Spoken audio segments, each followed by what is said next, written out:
NRI ಪೋಷಕರ ಕಣ್ಣೀರು, ಬೆವರು ಮತ್ತು ಹೆಮ್ಮೆಯ ಕಥೆ ಇದು. ಮನೆಯಲ್ಲಿ ಪೋಷಕರು ಕನ್ನಡದಲ್ಲಿ ಮಾತನಾಡಿದ್ರು ಮಕ್ಕಳು ತಿರುಗಿ ಇಂಗ್ಲಿಷ್ನಲ್ಲೇ ಉತ್ತರ ಕೊಡೋದಕ್ಕೆ ಶುರು ಮಾಡಿದ್ದಾರೆ.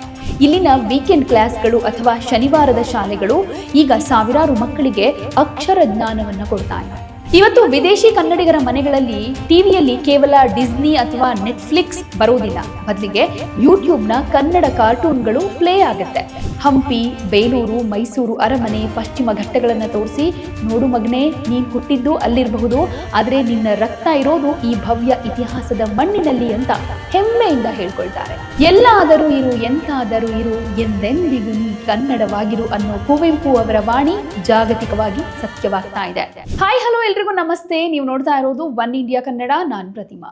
ಅಮೆರಿಕದ ಕ್ಯಾಲಿಫೋರ್ನಿಯಾ, ಲಂಡನ್ನ ಚಳಿ, ಇಲ್ಲ ದುಬೈನ ಮರಳುಗಾಡು, ಭಾರತದಿಂದ ಸಾವಿರಾರು ಮೈಲಿ ದೂರದ ಯಾವುದೋ ಒಂದು ದೇಶ. ವೀಕೆಂಡ್ ಬಂತಂದ್ರೆ ಸಾಕು, ಅಲ್ಲಿರುವಂತಹ ಕಾರ್ಪೊರೇಟ್ ಉದ್ಯೋಗಿಗಳು, IT ಪ್ರೊಫೆಷನಲ್ಸ್ ಮಾಲ್ಗಳಿಗೋ ಅಥವಾ ಪಿಕ್ನಿಕ್ಗೋ ಹೋಗೋದಿಲ್ಲ, ಬದಲಿಗೆ ತಮ್ಮ ಮಕ್ಕಳ ಕೈ ಹಿಡ್ಕೊಂಡು ಎಲ್ಲೋ ಒಂದು ಕಮ್ಯುನಿಟಿ ಹಾಲ್ಗೋ ಅಥವಾ ಚರ್ಚ್ ರೂಮ್ಗೋ ಓಡ್ ಹೋಗ್ತಾರೆ. ಅಲ್ಲಿ ಹೋದ್ರೆ ವಾತಾವರಣವೇ ಚೇಂಜ್ ಆಗಿರುತ್ತೆ. ಬಿಳಿ ಬೋರ್ಡ್ ಮೇಲೆ ಯಾರೋ ಒಬ್ರು ಅ ಆ ಇ ಈ ಅಂತ ಬರಿತಿರ್ತಾರೆ, ಮಕ್ಕಳು ಅದನ್ನೇ ಕೋರಸ್ನಲ್ಲಿ ಹೇಳ್ತಿರ್ತಾರೆ. ಎಸ್, ಇದು ಯಾವುದೋ ಕರ್ನಾಟಕದ ಹಳ್ಳಿಯ ಸರ್ಕಾರಿ ಶಾಲೆ ಅಲ್ಲ, ಜಾಗತಿಕ ಮಟ್ಟದ ಹೈಟೆಕ್ ಸಿಟಿಗಳಲ್ಲಿ ಅನಿವಾಸಿ ಕನ್ನಡಿಗರು ಕಟ್ಕೊಂಡಿರೋ ನಮ್ಮ ಹೆಮ್ಮೆಯ ಕನ್ನಡ ಶಾಲೆಗಳು. ಉದ್ಯೋಗ ಅರಸಿ ಭವಿಷ್ಯ ಹುಡುಕೊಂಡು 7 ಸಮುದ್ರ ದಾಟಿ ಹೋದ್ರೂ ತಮ್ಮ ಮುಂದಿನ ಪೀಳಿಗೆಗೆ ಮಾತೃಭಾಷೆಯ ಅಸ್ಮಿತೆಯನ್ನ ದಾಟಿಸಲೇಬೇಕು ಅಂತ ಹಗಲಿರುಳು ಶ್ರಮಿಸ್ತಾ ಇರೋ NRI ಪೋಷಕರ ಕಣ್ಣೀರು, ಬೆವರು ಮತ್ತು ಹೆಮ್ಮೆಯ ಕಥೆ ಇದು. ವಿದೇಶಕ್ಕೆ ವಲಸೆ ಹೋಗುವಂತಹ ಪ್ರತಿಯೊಬ್ಬ ಕನ್ನಡಿಗನಿಗೆ ಒಂದು ಆಸೆ ಇರುತ್ತೆ, ತಾನು ಹುಟ್ಟಿ ಬೆಳೆದ ಭಾಷೆ, ಸಂಸ್ಕಾರ ತನ್ನ ಮಕ್ಕಳಿಗೂ ಸಿಗಬೇಕು ಅಂತ. ಆದರೆ ಅಲ್ಲಿನ ವಾಸ್ತವವೇ ಬೇರೆಯಾಗಿರುತ್ತೆ.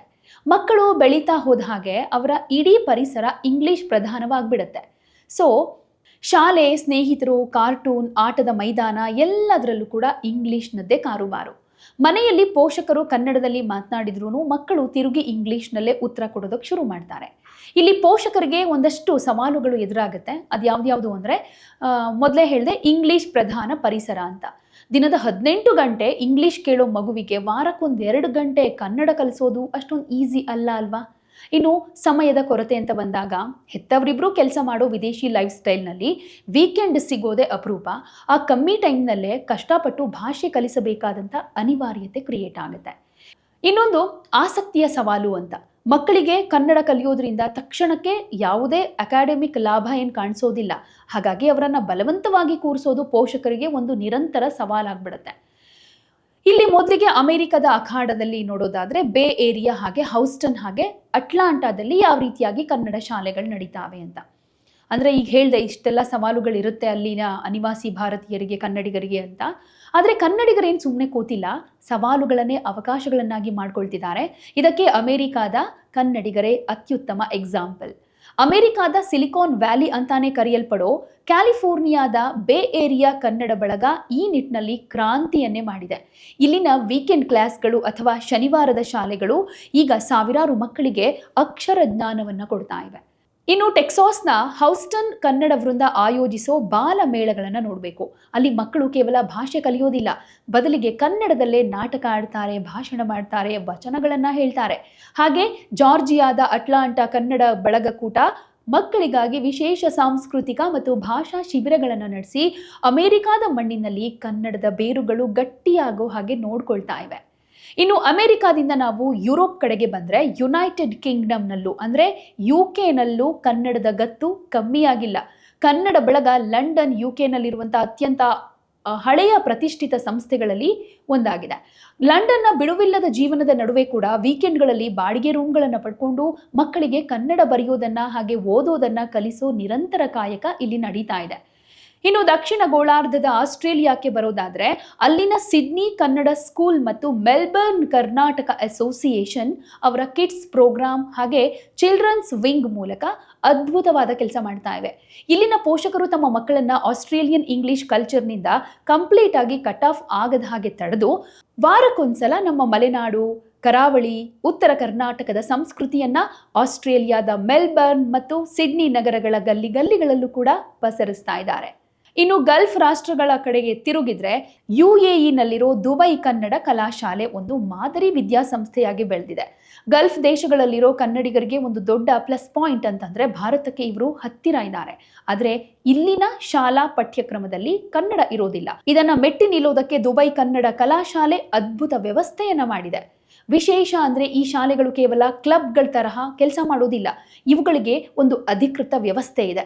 ಕರ್ನಾಟಕ ಸರ್ಕಾರದ ಕರ್ನಾಟಕ ರಾಜ್ಯ ಮುಕ್ತ ವಿಶ್ವವಿದ್ಯಾನಿಲಯ ಅಂದ್ರೆ KSOS, Karnataka state open school ಅಥವಾ ಪ್ರಥಮ ಸಂಸ್ಥೆಗಳ ಸಹಯೋಗದೊಂದಿಗೆ ಅಧಿಕೃತ ಪರೀಕ್ಷೆಗಳನ್ನ ನಡೆಸಲಾಗುತ್ತೆ. ವಿದೇಶದಲ್ಲಿ ಓದ್ತಾ ಇರೋ ಮಕ್ಕಳು ಈ ಪರೀಕ್ಷೆಗಳನ್ನ ಬರೆದು ಕರ್ನಾಟಕ ಸರ್ಕಾರದಿಂದ ಅಧಿಕೃತ ಕನ್ನಡ ಸರ್ಟಿಫಿಕೇಟ್ಗಳನ್ನ ಕೂಡ ಪಡ್ಕೊಳ್ತಾ ಇದ್ದಾರೆ.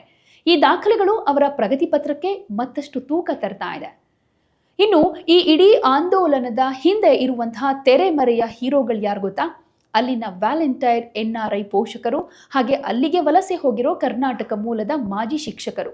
ಇವರಿಗೆ ಯಾರೂ ಸಂಬಳ ಕೊಡೋದಿಲ್ಲ, ಯಾವುದೇ ಲಾಭ ಕೂಡ ಇಲ್ಲ. ವಾರ ಪೂರ್ತಿ ಆಫೀಸ್ ಕೆಲಸ ಮಾಡಿ ಸುಸ್ತಾಗಿದ್ರೂ ಶನಿವಾರ ಮತ್ತು ಭಾನುವಾರ ಬೆಳ್ಳಂಬೆಳಗ್ಗೆ ಎದ್ದು ಬಂದು ಮಕ್ಕಳಿಗೆ ಅ ಇ ಕಲಿಸ್ತಾರೆ. ತಾವೇ ಸ್ವತಃ ವರ್ಕ್ಶೀಟ್ಗಳನ್ನು ರೆಡಿ ಮಾಡ್ತಾರೆ. ಇನ್ನೊಂದು ದೊಡ್ಡ ಸವಾಲು ಏನು ಗೊತ್ತಾ? ಪಠ್ಯಪುಸ್ತಕಗಳು. ವಿದೇಶದಲ್ಲಿ ಕನ್ನಡ ಪಠ್ಯಪುಸ್ತಕಗಳು ಸಿಗೋದು ಕಷ್ಟ. ಇದಕ್ಕಾಗಿ ಈ ಸಂಸ್ಥೆಗಳು ಪ್ರತಿ ವರ್ಷ ಭಾರತದಿಂದ ಅಂದರೆ ಕರ್ನಾಟಕದಿಂದ ಅಧಿಕೃತ ಕನ್ನಡ ಪಠ್ಯಪುಸ್ತಕಗಳು, ಕಥೆ ಪುಸ್ತಕಗಳನ್ನು ಬಲ್ಕ್ ಆಗಿ ಆಮದು ಮಾಡಿಕೊಳ್ಳುತ್ತವೆ. ಕಸ್ಟಮ್ಸ್ ಕ್ಲಿಯರೆನ್ಸ್ ಪಡ್ಕೊಂಡು ಶಿಫ್ಟಿಂಗ್ ವೆಚ್ಚ ಭರಿಸಿ ಆ ಪುಸ್ತಕಗಳನ್ನು ತರಿಸಿ ಮಕ್ಕಳ ಕೈಗಿಡ್ತಾರೆ. ಆ ಪುಸ್ತಕಗಳ ಪ್ರತಿಯೊಂದು ಪುಟದ ವಾಸನೆಯೂ ಆ ಮಕ್ಕಳಿಗೆ ಭಾರತದ ಮಣ್ಣಿನ ವಾಸನೆಯನ್ನ ನೆನಪು ಮಾಡುತ್ತೆ. ಕಾಲ ಬದಲಾದ ಹಾಗೆ ಪೋಷಕರು ಕೇವಲ ಪುಸ್ತಕಗಳಿಗೆ ಸೀಮಿತ ಆಗದೆ ಆಧುನಿಕ ತಂತ್ರಜ್ಞಾನವನ್ನು ಕೂಡ ಬಳಸ್ಕೊಳ್ತಾ ಇದ್ದಾರೆ. ಇವತ್ತು ವಿದೇಶಿ ಕನ್ನಡಿಗರ ಮನೆಗಳಲ್ಲಿ ಟಿವಿಯಲ್ಲಿ ಕೇವಲ ಡಿಸ್ನಿ ಅಥವಾ ನೆಟ್ಫ್ಲಿಕ್ಸ್ ಬರೋದಿಲ್ಲ, ಬದಲಿಗೆ ಯೂಟ್ಯೂಬ್ನ ಕನ್ನಡ ಕಾರ್ಟೂನ್ಗಳು ಪ್ಲೇ ಆಗುತ್ತೆ. ಪಂಚತಂತ್ರದ ಕಥೆಗಳು, ತೆನಾಲಿ ರಾಮಕೃಷ್ಣನ ಕಥೆಗಳನ್ನು ಮಕ್ಕಳಿಗೆ ಕನ್ನಡದಲ್ಲೇ ತೋರಿಸಲಾಗುತ್ತೆ. ಇದರ ಜೊತೆಗೆ ಕನ್ನಡ ಕಲಿ, ಚಿಣ್ಣರ ಕನ್ನಡದಂತಹ ವಿಶೇಷ ಕನ್ನಡ ಆಪ್ಸ್ ಮೂಲಕ ಮಕ್ಕಳು ಗೇಮಿಂಗ್ ಮಾದರಿಯಲ್ಲಿ ಅಕ್ಷರಗಳನ್ನು ಕಲಿತಾ ಇದ್ದಾರೆ.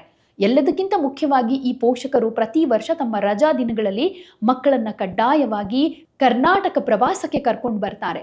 ಹಂಪಿ, ಬೇಲೂರು, ಮೈಸೂರು ಅರಮನೆ, ಪಶ್ಚಿಮ ಘಟ್ಟಗಳನ್ನು ತೋರಿಸಿ, ನೋಡು ಮಗನೇ, ನೀನು ಹುಟ್ಟಿದ್ದು ಅಲ್ಲಿರಬಹುದು, ಆದರೆ ನಿನ್ನ ರಕ್ತ ಇರೋದು ಈ ಭವ್ಯ ಇತಿಹಾಸದ ಮಣ್ಣಿನಲ್ಲಿ ಅಂತ ಹೆಮ್ಮೆಯಿಂದ ಹೇಳ್ಕೊಳ್ತಾರೆ.